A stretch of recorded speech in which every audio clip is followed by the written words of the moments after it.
This episode is brought to you by HP Plus. In a world full of smart devices, isn't it about time your printer got smart too? Now printing is smart with HP Plus, and the HP Smart app is how it all happens. You can print from your phone with just a tap, no matter where you are, even from your garage/home office/yoga studio. Huh, that is smart. HP Plus. Learn more about smart printing at hp.com/smart.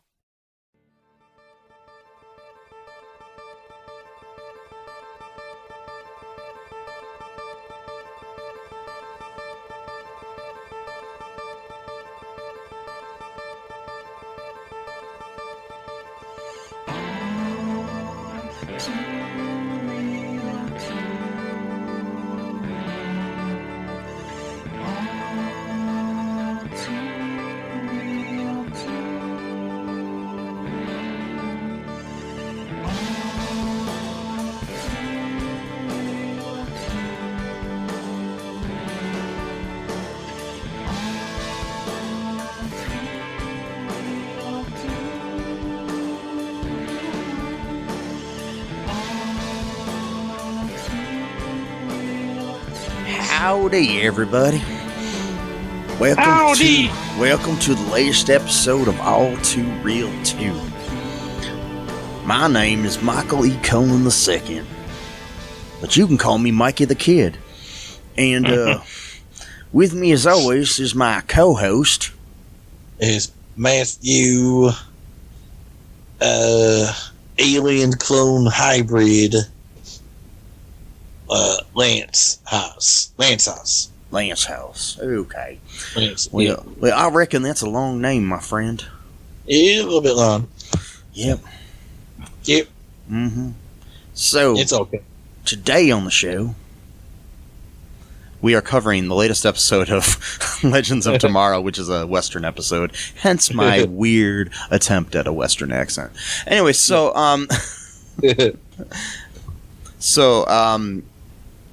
in this episode, which is entitled Stressed Western.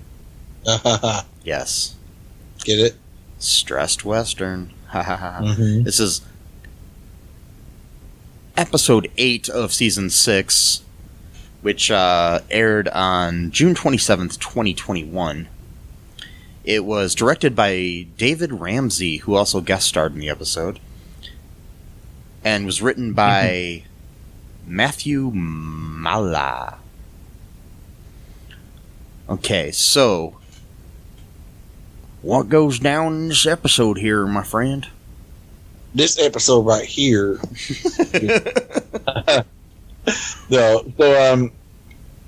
So Sarah's, she's back. They had the whole rescue mission, or what? Oh, not really. What kind of a rescue mission? From the last episode, after she essentially killed Bishop, because he was trying to upload his consciousness into a world computer or whatever. That failed, thankfully. And they're trying to ease her into life again. Ava's trying to make her favorite foods and all this kind of stuff. And Bayfrard is he went to the Agora, in ancient Greece to get a pinch of salt, to put on her food or whatever. And they end up making Mick Kobe beef, aged 15 years in one morning or whatever. for all the hard work they did and all the the journey that they made to get back to the ship. And so that was kind of funny. And so it turns out that Sarah is not very hungry. And this kind of is revealed slowly over the show what might be going on. Ava's trying to kiss her and stuff like that, and she just blurts out that she's an alien human hybrid clone, and then it just goes into the credits, the intro credits. Yeah, and he's dealing with that.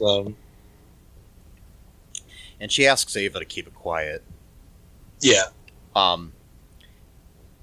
Ava then asks Nate for a simple mission for Sarah, so they, so that, she can work her way back into the group. which leads them to the legends to Fist City, Oklahoma territory in 1891. Yep. Where they go in Fist City, according to Nate, was one of the meanest cities in the Old West. Yeah. And they basically, when they get there, they find the town's residents to be really, really kind. And none of them are drinking or cursing or anything. They're drinking root beer instead of regular beer and stuff like that. Having ice cream floats and milkshakes and stuff like that. It's a dry, what you would call a dry town. Yes. During one of those days. Yeah. What was it? They used a fancy word for root beer back then. It was called sarsaparilla. Yeah, sarsaparilla. That was the official. That was the official name for root beer, but they changed it to root beer because they figured more people would buy it. Than, I mean, seriously, if you went to a store, would you buy something that said sarsaparilla or root? Well, you don't drink beer, so it wouldn't matter. But most people, I can't have either, unfortunately, because root beer makes my stomach hurt. Well then, yeah. So there you go. But yeah. So they go to this town. They go into the saloon because this is where they think the alien has set up somehow. Yeah, and they don't know what alien they're looking for. So they're sending in Spooner and with what's her face? Astra. Come on, how did I forget her name? Yeah, Astra. Yeah, me too. I blanked on it for a second there. Astra is they're kind of fighting anyway, so yeah, they're bickering. So they pair people off into teams and they put them in a team together. Because the buddy system. Yeah, the buddy system, because they kind of just want them to get to, cooperate with each other better. Mm-hmm. And so, of course, they're fighting back and forth and everything.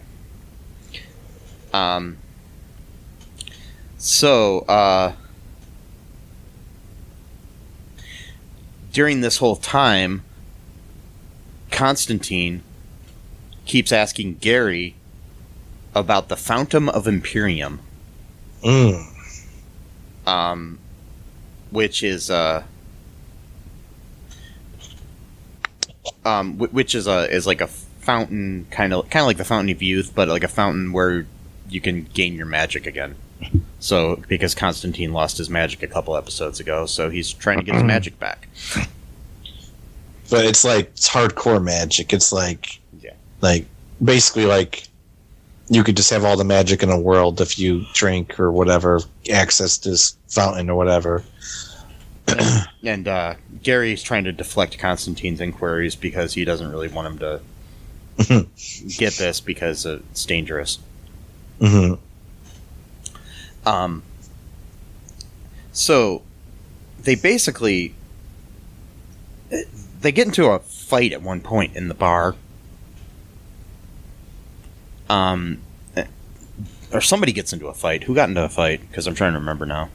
Oh, okay. So, what happened was they when they got in there, and when it was Astra and Spooner were bickering, and Astra ended up knocking her Spooner's sort of tinfoil hat, because she was literally wearing a tinfoil hat because it keeps the alien voices from getting in her mind or whatever. Mm-hmm.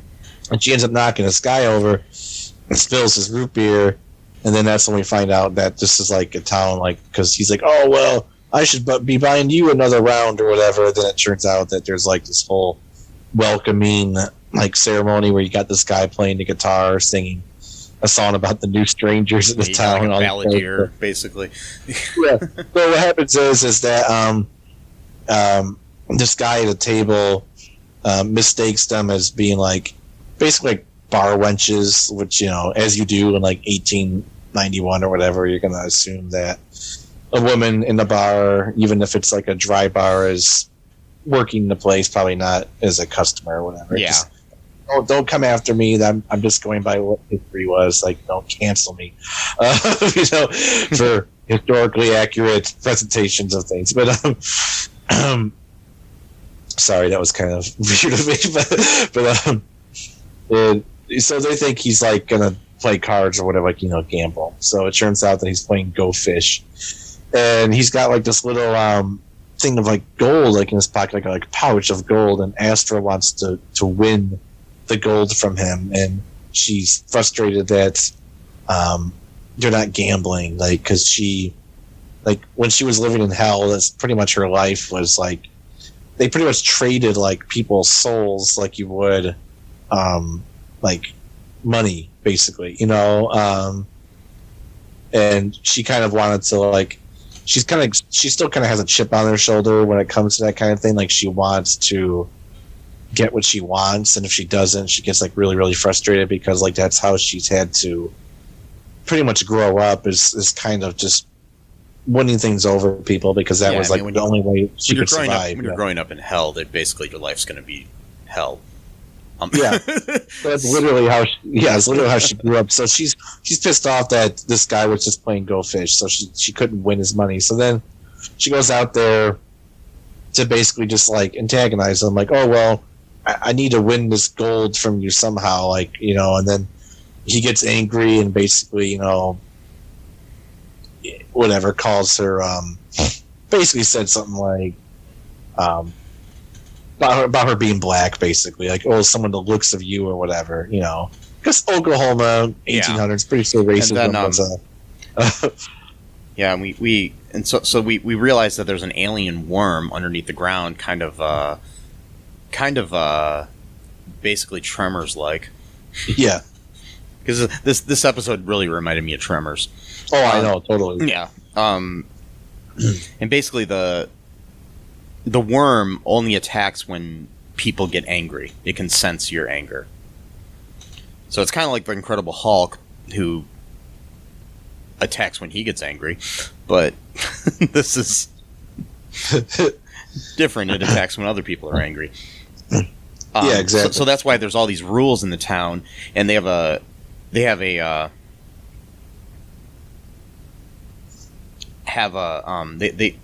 identifies this worm as a Haverak, and it's under the control of their sheriff, the town sheriff, Levi Stapleton, which is a great name. Yeah. Yes. I don't know why I just like that name. It is good name. Yeah. He has a whistle that controls it, basically. It ends up swallowing some local from underneath the ground during that argument with Astra. So it swallows that guy that she's having an argument with. So there's a point where Sarah wants the whistle, basically, because they want to get the alien, off the timeline and back into, their ship and stuff. And destroyed it.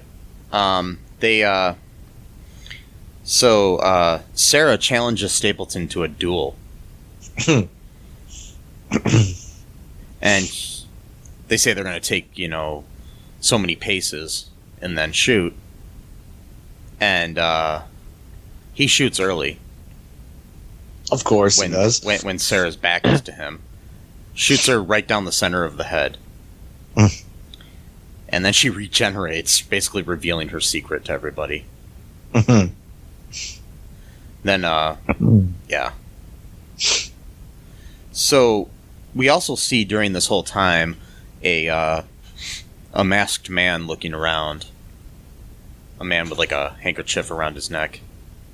Or a bandana, I should say. Yeah. Really familiar eyes. I wonder who he could be.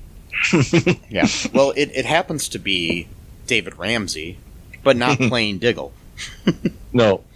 He's playing somebody we later learn is Bass Reeves.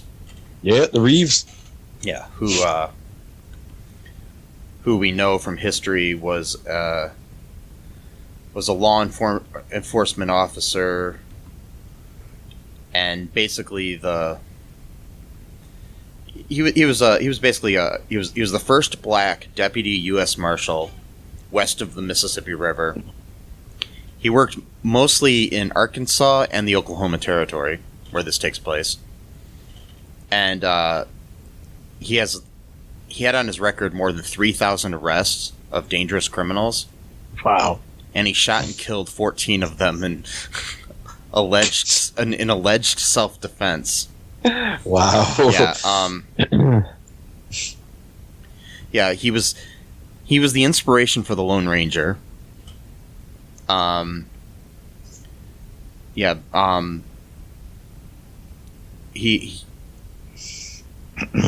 Basically, even though the Lone Ranger was white in the series and everything, but basically the events that he did, because he would come from town to town and take care of things as a marshal, you know. So, you know, he was like, who was that masked man, sort of thing, you know. And there's also his character is mentioned in the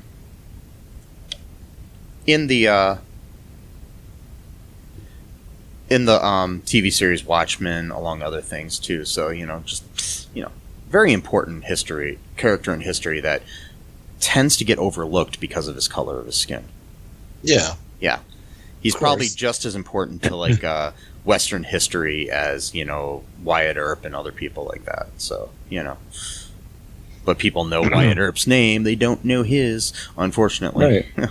Well, starting to, more people are now, but yeah. Not just him. I mean, a lot of the original cowboys were black as well. Yeah, and that's also often overlooked, you know, for various reasons. Yeah. And so, because the whole point of like the Wild West or whatever. I mean, I know Oklahoma's not technically West, but like that whole idea was sort of like at the time it was. Yeah.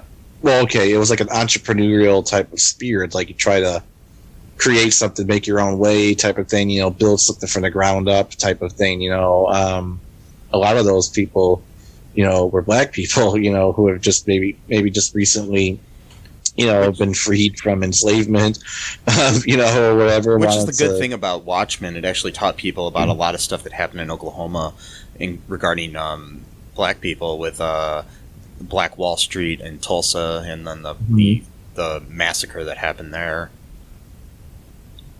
unfortunately. So, you know, a lot of people that we never learned about in our history classes, and that's why people don't understand why critical race theory is actually a good thing. Anyway, so I'm not gonna. Okay. We're not allowed to learn that exactly, no. Because it's gonna stir up. No, you know what their arguments are. Their argument is literally probably to use their language that they use behind closed doors, not when it's got to stir up the blacks and they're gonna get vengeful and angry. It's literally there. I'm like, okay, wait a minute. You do realize that they already know this part of the history. It's not a secret. We're the ones that don't know the history, and we're the ones that you don't want to know the history, because if we learn the history, you're afraid that we're going to be empathetic, and then that's terrible when it comes to trying to divide people. You don't want people to be empathetic, so that's who you takes away. It takes away the squeaky clean image of the history of America, right? So that's who they really don't. They don't want people like us to learn. But even the sad fact is we don't learn about like many historical figures of note that are like heroes and good people like Bass Reeves in our history classes. You know, it's like, well, exactly too. Not just tragic. That's the other thing too. Is like you don't always, like with Malcolm X, what he used to say is like, you know, like, you know, we know all these stories about like, you know, lynchings and stuff like that. Like, well, you know, where are our heroes? Where are, you know, like, you know, white people learn about George Washington, all of these founding fathers, you know, where are the stories of our heroes, you know, type of thing. So it's something to have that kind of like inspirational figure, you know, or figures, you know. So it's good that, you know, more people are learning about bass reefs through things like this and the other things like exactly like Legends of Tomorrow. I doubt that Legends of Tomorrow is going to be very educational when it comes to him. But well, yeah. But maybe somebody watching the show will look up and say, "Hey, I wonder if this Bass Reeves guy was a real guy." And turns out he is. Yeah, and you know, just read his Wikipedia page. It takes like a half hour at the most. You know, I'm just saying. Not even that. You know, I'm just saying. You know, maybe if you're getting up in the middle to go get a Pepsi or something. But anyways, so this whistle guy, we forgot to mention, is that Bass Reeves is basically an outlaw in this timeline now, and the guy who runs the city was actually, he was the outlaw in real life, and now he's the sheriff. And then it's kind of reversed or whatever. Do you want to take a quick break here, Matt, and then we'll come back and talk about the rest of this episode? Sure. Okay, we'll be right back, folks.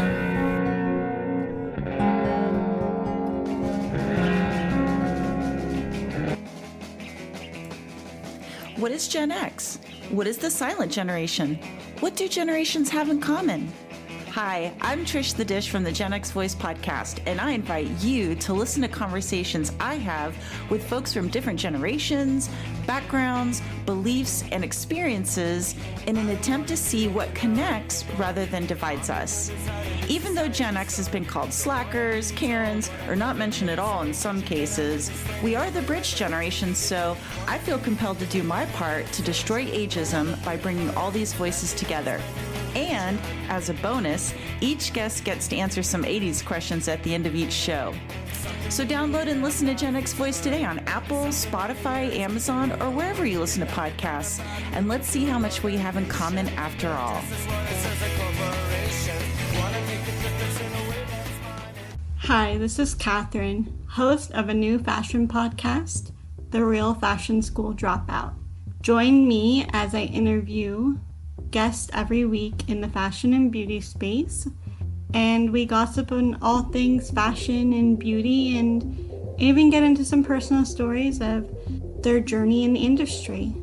You can find us on Apple, Spotify, pretty much wherever you get your podcast. Hope to see you there.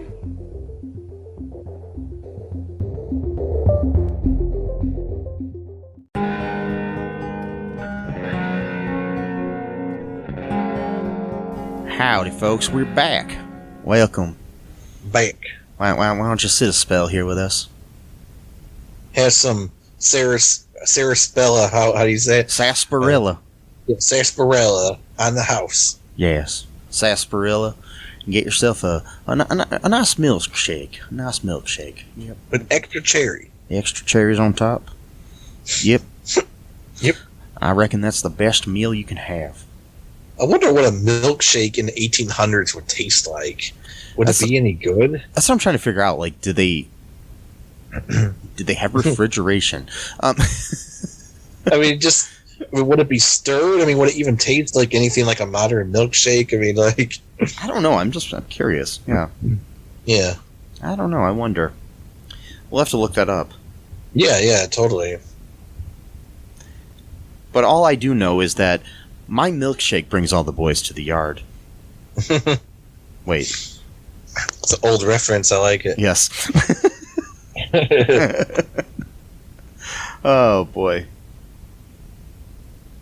So, according to Wikipedia, during the 1880s till the 1930s, when the term milkshake was first used in print in 1885, milkshakes were an alcoholic whiskey drink that has been described as a sturdy, healthful eggnog type of drink with eggs, whiskey, etc., served as a tonic as well as a treat. Oh, wow. However, by 1900, the term referred to wholesome drinks made with chocolate, strawberry, or vanilla syrups. By the early 1900s, people were asking for the new treat, often with ice cream. By the 1930s, milkshakes were a popular drink at malt shops, which were the typical soda fountains of the period, used by students as a meeting place to hang out. Anyways, so, yeah, basically, that's where they came from. So not very historically accurate, but that's okay. No. Because, we got a Tremors-like alien in town who's being controlled by a sheriff that actually should be an outlaw. And that actually happened, though, right? Yeah, well, of course that part happened. I remember learning about that in history class. We didn't learn about Bass Reeves, but we learned about the worm that shit gold, and that's right. The worm. That's right. He shits gold. That's why the town's so rich, is because they literally just scoop up the shit of the worm. That's a good saying right there. Scoop up the shit of the worm. Wouldn't it be great if we shit gold? It'd be awesome. I mean, it might hurt. It'd probably hurt coming out. Yeah. Yeah. So this town's literally a gold mine, and they just have to have someone to control the worm. Yeah. You got to control the worm, much like people had to try to control Dennis Rodman, whose nickname was the Worm. Oh, wait. Right. But it's weird, though, right? Because it can only shit if it eats people, but it can only eat people if they get angry. But they have the rules to prevent people from being angry. So isn't that kind of like a contradiction? Like, are they kind of like going off? I don't know. It might be able to shit if it eats other things. Maybe it eats other things too. That's not much. True. Yeah, because I don't think it doesn't just eat humans. Oh yeah, true. It might eat grass or animals or trees, whatever. Or trees, yeah, it could be. Yeah, or houses, or well, there wasn't many houses in the area, but back then towns were just like I guess the other thing too is just like looking at how like towns used to be like back in the day. Like it wasn't like you just had roads that would like go directly into like a town like it is now. Like there literally just be like areas of like nothing. And then you just show up and there's like a town. Like a lot of times, like in these shows, I mean, you did like if you watch something like Dr. Quinn, Medicine Woman, or Little House on the Prairie, you know that there's like the main little town area that's like kind of like the downtown of modern times, and but you did have like your farms and your houses surrounding it. So there probably were farms and stuff that these people lived at, because not everybody lived in the saloon. Right. Yeah. Especially a saloon that only serves you syrup. I can't say it. Sass? Syrup. We're gonna teach you this. Sass. Okay. Sass. Sarsaparilla. Wait, Sarsaparilla. Sarsaparilla. Yeah. Okay, I'm just gonna repeat it. Sarsaparilla. Okay. Yes. I'll memorize it. Sarsaparilla. Yeah, a saloon that only serves you sarsaparilla and milkshakes. Yes. Probably shitty milkshakes, if I'm being honest. And like, what was the other thing he offered? Phosphate? So what's phosphate? Was that just like phosphates were actually an early version of what we call soda now.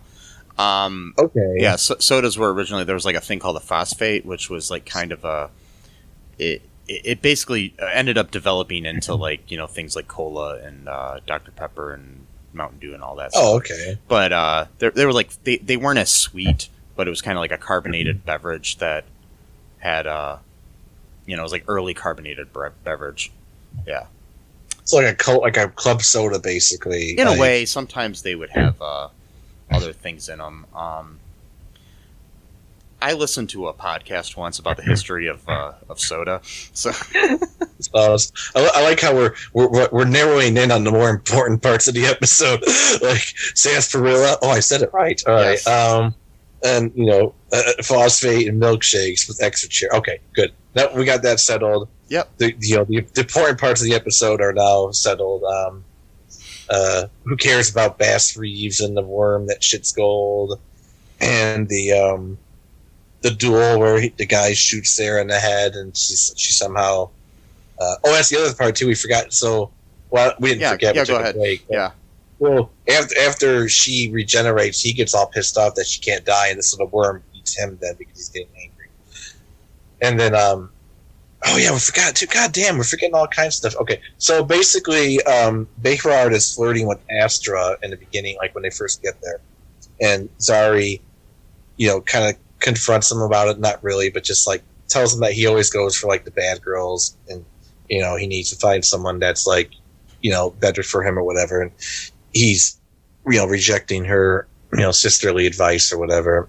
So then, he ends up falling for this other woman at the saloon who's like flirting with him. And like, she turns out to be kind of bad because after the worm eats the sheriff, who's actually a bad guy, like in history, she's the one that takes the whistle and now commands. And then we find out that like the town's not so nice after all, because they all draw their guns onto the legends and force them into the saloon where they're basically camping out now. So Yes. not great people in Fist City, but No. nope. And a phosphate soda is a type of beverage that has tangy or sour taste. These beverages became popular among children in the 1870s in the United States. Phosphate beverages were made with fruit flavorings, egg, malt, or wine. In the 1900s, the beverages became popular, and fruit-flavored phosphate sodas were served at soda fountains, before losing popularity to ice cream-based treats in the 1930s. Phosphoric acid is used in many bottled soft drinks, including Coca-Cola. The original acid phosphate made by the Horsford Chemical Company was a mixture of calcium, magnesium, and potassium phosphate salts with a small amount of phosphoric acid, producing a liquid mixture with a pH of around 2 to 3, the same as freshly squeezed lime juice. Horsford used bone ash, which was mostly calcium phosphate. In the 21st century, bone ash is used primarily in the ceramics industry and rarely available as a food-grade stock. The ingredients can, however, be synthesized from modern food-grade chemicals. That is the whole. That is the whole Wikipedia. Well, there we go. See, Yes. now we got the important stuff. Yes, we know what phosphates are. What's interesting about that, like I was talking about earlier, was like how, like how evolution is like very cyclical. When that was the last episode we recorded. Never mind. But Yeah. so like it started off with like fruit flavored stuff, and then a few years ago, maybe like 5 or 10 years ago, SodaStream was really popular, and that was pretty much, it was like you made your own soda and you put like fruit flavored in there, and it's like, there you go. So we went back to the 1800s to drink the type of phosphate that they drink in the saloon when the worm was not shitting alien. Sorry, the alien was not shitting gold. Yep. I wonder if they could put some gold dust in from the worm shit into the phosphate to make it a little, give it a little tang, Yeah. I don't know. Yeehaw. We really went off the rails in this one, trying to figure out where do we pick up. So anyways, like, in the show, we had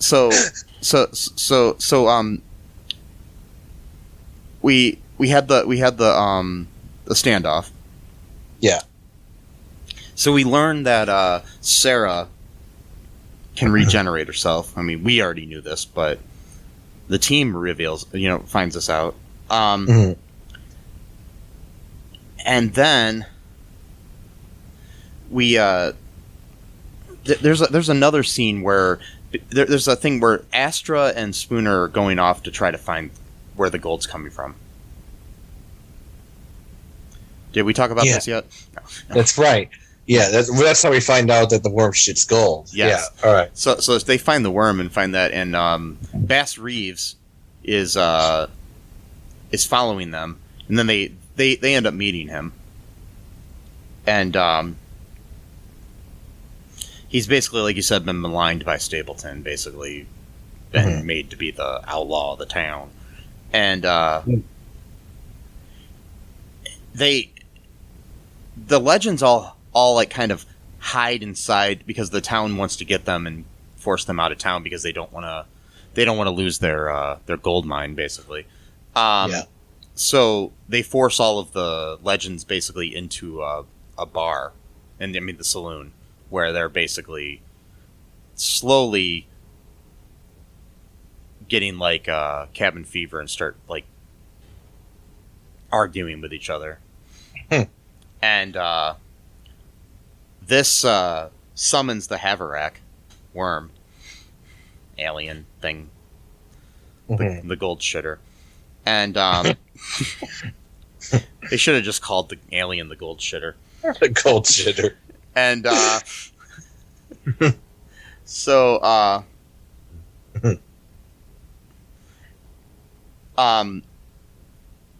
Reeves and Astra and everybody come to town, and Spooner come to town as well.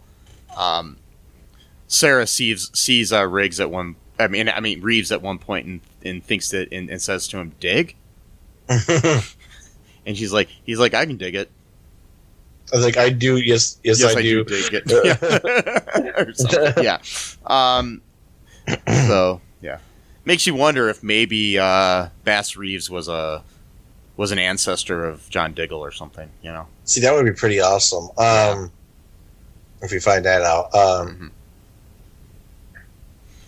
So the legends are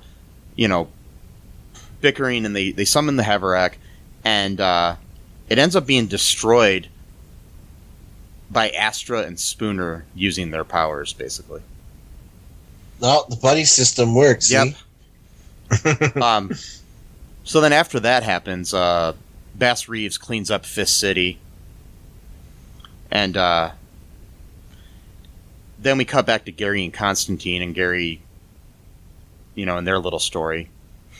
Constantine is told by Gary that there is a map of the fountain that he's looking for, and that Crowley knows where it is. So we may have to see Aleister Crowley again. Yeah. Well, he told him about it in the episode. He's like, there is a Fountain of Imperium, but he didn't really believe him because he figured he's just trying to get out of his portrait again. But that was really hard to watch. Like John, really getting mad at Gary for not telling him about it. Oh, and I it's know. Like the only reason why is because it's so dangerous. It could kill you. Yeah. But I don't understand though. So about that whole thing of why is John completely cut off from magic? Because if Astra can learn from the bottom up, why can't John just start from the bottom as well? I don't know why he's completely Because he's not Drake. Oh, okay. I don't know. And he can't start from the bottom, and now he's here. And because the spell was specifically meant for John to deplete him of magic. I mean, I don't know. I mean, yeah. I don't know why it didn't take her Astra's magic away. Maybe it was because she was learning magic at the time, and so like you said, she just started out, and I don't know. Maybe he can learn it again. I don't know. It's like I don't know. Well, he tried. Yeah. It's that he can't. He physically can't. He's you know what I mean? Maybe this is something they're gonna reveal to us in the next episode. I hope. Yeah, so. maybe. Yeah. And then we have at the end of the episode, basically, Behrad takes his totem and Zari's totem and gives them to Nate so he can go and visit the other Zari. Which, would have been nice for the past 2 seasons that they could have done that for him. But well, we did get to we spent time with both of the Zaris for a while last season, so yeah, no, I just mean letting Nate visit her. see her maybe hey, maybe they just figured out they could do that. I don't know. Oh, maybe yeah. Who knows? It's But, hilarious. Yeah, we've got Do you want to take a break here, Matt, and then we'll come back and we'll talk about some speculation and trivia and stuff? Oh, some specs and trivs, sure. Yes. We'll be right back, folks.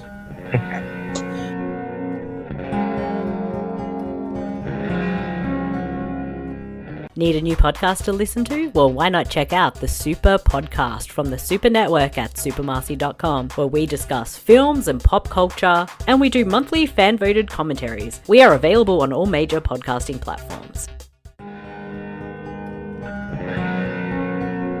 All right, and we are back, folks. Back. Yes. So, here's some trivia. You ready for this, Matt? Yeah. Okay, this is the first Western episode where Jonah Hex does not show up. Oh. Yeah. Interesting.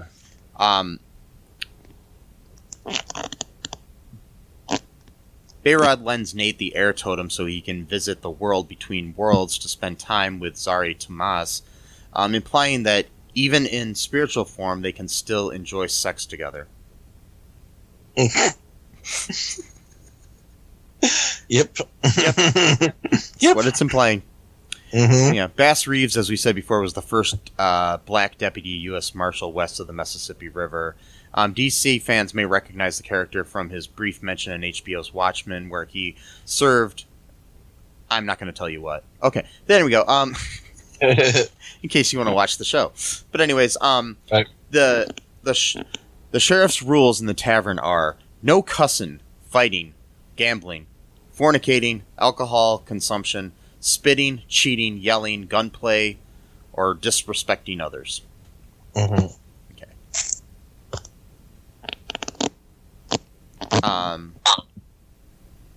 Yeah, basically, Nate has revealed that he's basically built up a lot of stress since losing both of his lovers, Maya and Zari.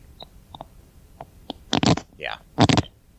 Yeah, because he got into a whole thing, too, in the saloon where he was like, you know what, fine. I'm going to, reveal all of my stuff, too, Yeah.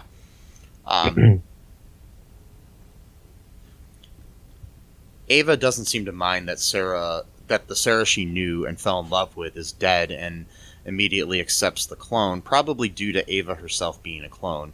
That Right. and not wanting to think of the alternative.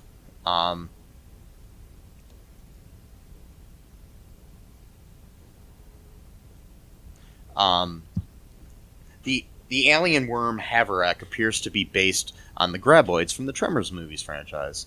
Mm-hmm. Yeah. Spooner learns how to reverse her alien empathy power in this episode.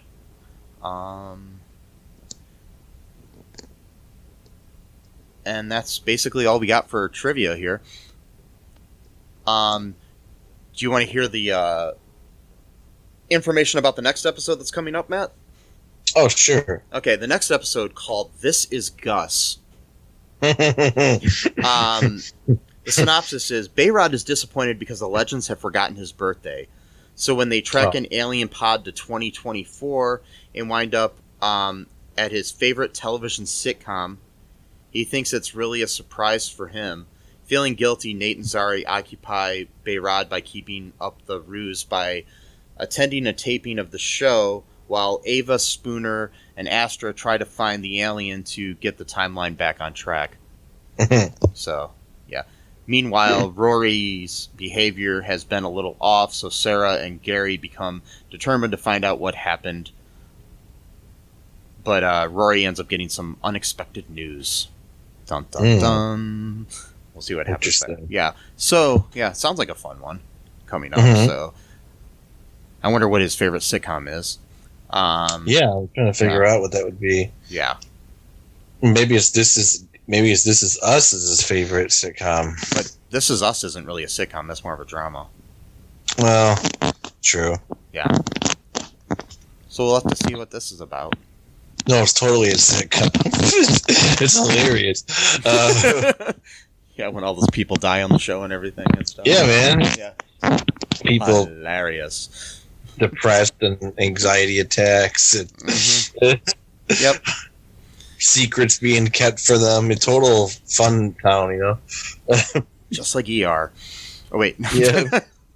What? I don't know. Anyways, any other thoughts or speculation here, Matt, before we end things here?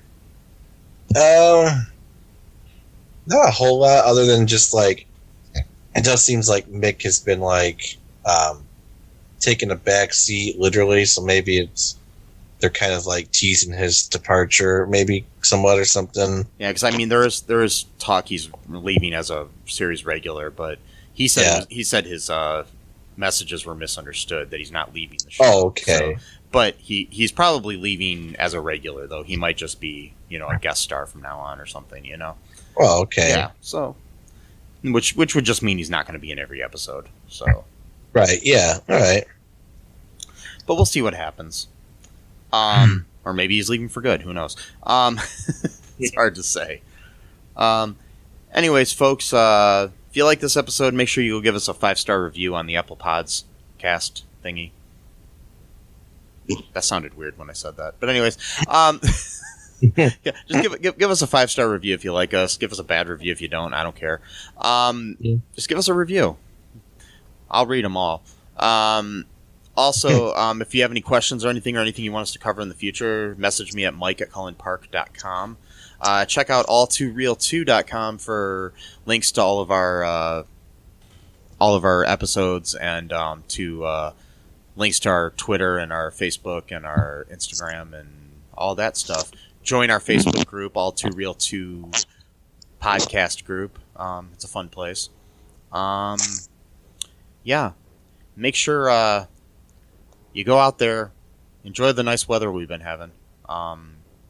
Get some sun. Make sure you wear some sunscreen. Sun's important. Yeah. And sunscreen. Yeah. Wear sunscreen. And you know what else you might want to wear? A condom. Anyways, so until next time, time travelers. Bye-bye. Thanks for listening to All Too Real 2 podcast, a Cullen Park production. Produced and edited by Michael E. Cullen II. Music by Matthew Hawes. Subscribe and share the show. Visit us at cullenpark.com.